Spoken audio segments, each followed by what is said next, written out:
Hey, salut mes amis potageux et jardineux du groupe Passion Jardinage, ici Martin Charrette. Je lisais dans les derniers mois sur différents forums, différents groupes de jardinage sur Facebook, entre autres le groupe Passion Jardinage également, comme quoi que plusieurs personnes étaient intéressées à faire un jardin d'intérieur et se demandaient qu'est-ce qu'on pouvait cultiver à l'intérieur d'une maison pour faire un jardin potager. Pour les gens qui me connaissent depuis longtemps, vous savez que je suis une personne qui adore les plants de tomates Red Robin, qui sont très rares à trouver sur Internet, mais que je cultive déjà depuis plusieurs années.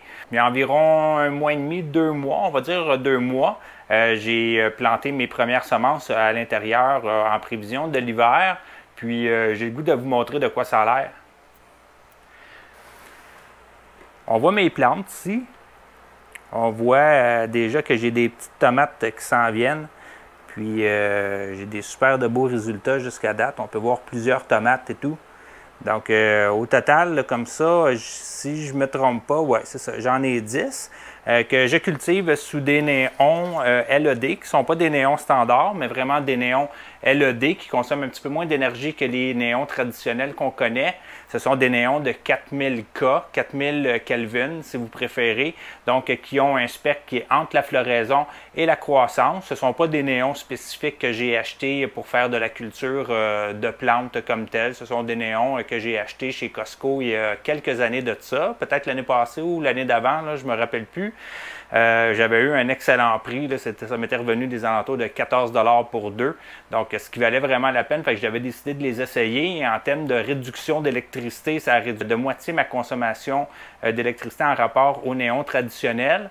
Ça ne chauffe pas, ça reste froid. Au toucher, on peut les toucher, c'est froid tout le temps, là.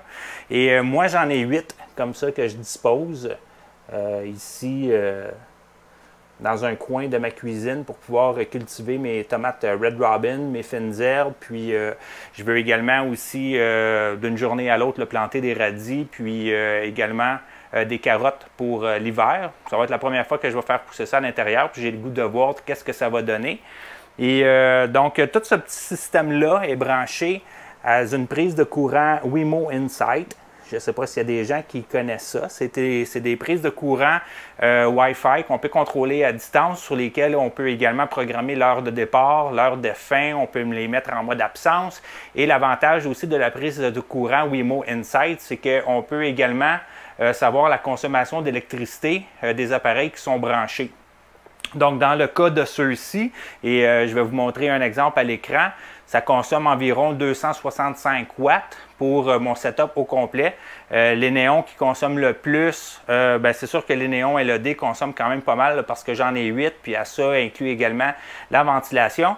Mais j'ai également aussi, et je vais vous montrer ici, un autre néon, qui celui-là est un néon traditionnel de 100 watts que j'utilise pour cultiver une plante succulente que j'ai achetée l'été passé de cactus, poules et compagnie, qui s'en vient super bien d'ailleurs. Voilà, fait que c'est un petit setup qui va super bien, consomme pas beaucoup d'électricité, ça me coûte en moyenne environ près de 10 $ par mois en termes d'électricité pour avoir mon petit jardin d'intérieur. J'ai d'autres serres ailleurs dans la maison pour cultiver d'autres choses. Avant, je cultivais beaucoup sur des lampes HID, donc des lampes au sodium ou des lampes Metal Halide. C'est sûr que ça donne un très bon rendement, mais ça permet également de pouvoir cultiver des plantes qui sont beaucoup plus grandes.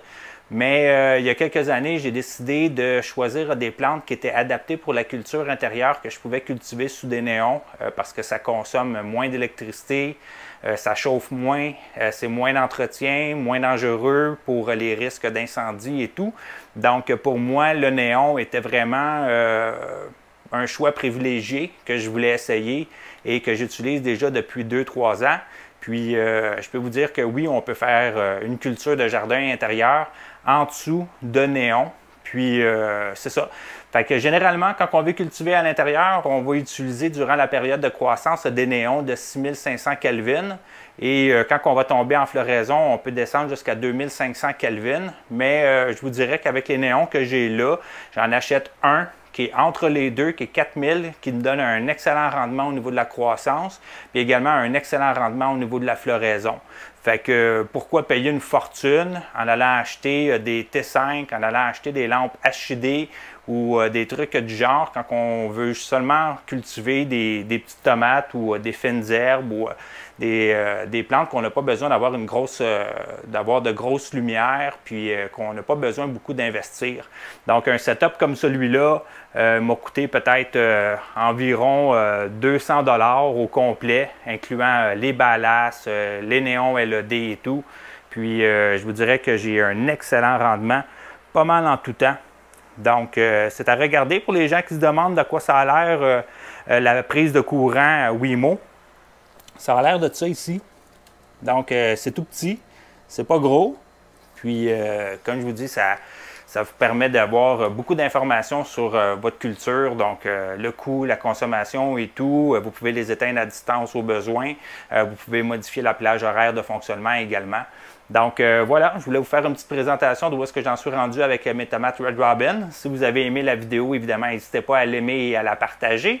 Si vous n'êtes pas abonné encore au groupe Passion Jardinage sur Facebook, c'est le temps de le faire, ou encore à ma chaîne YouTube Martin Charrette. Sur ce, je vous dis merci et à bientôt. Salut!